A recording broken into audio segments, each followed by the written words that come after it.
Si va con la sesta corsa, un miglio per 9, 1 Nacea, 2 Danipan, 3 Doge Spritz, 4 Disneyman, 5 Danubio Tav, 6 Dylan Chris, seconda linea, 7 Geoffrey, 8 Diva Ferm, 9 Detto Jet. I favori nettissimi per Nacea, numero 1 Roberto Vecchione in sediolo.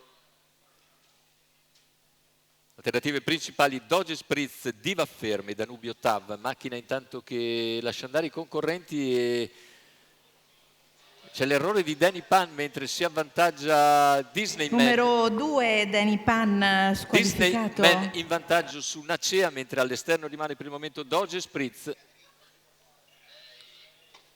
Disneyman ha in schiena la favorita Nacea che rimane lì per il momento ed è Doge Spritz che si incarica numero 6 di progredire all'esterno e di andare su Disneyman. Vedremo le decisioni di Manzoni con Disneyman che prova a contenere Doge Spritz, ne scaturiscono 400 addirittura in 28 secco e Disney prova a replicare a Doge Spritz che insiste ancora 600 metri vertiginosi, 42,2.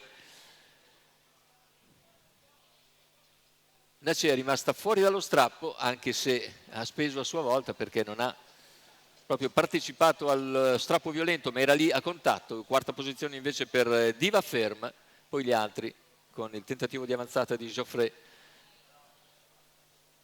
Tanto se ne sono andati in 56,3 i primi 800 metri di gara, chilometro in 1:11,9.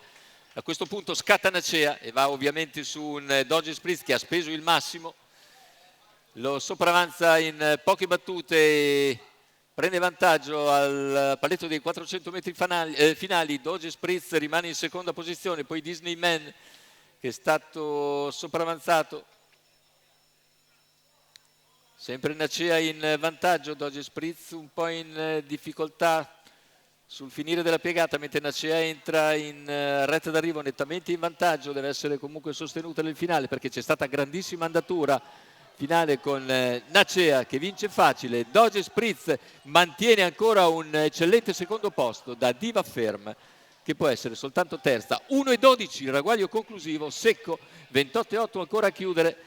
Nacea conferma il momento magico straordinario, o vince o è seconda da un bel pezzo Nacea e oggi ha ribadito la grande condizione. 1:12 il ragguaglio conclusivo per questa allieva di Holger Ehlert del signor Christoph Hoffmann, portata al successo da Roberto Vecchione con il tempo appunto di 1:12 che, se non andiamo errati, dovrebbe essere il suo record in carriera essendo il precedente in 1:13,4.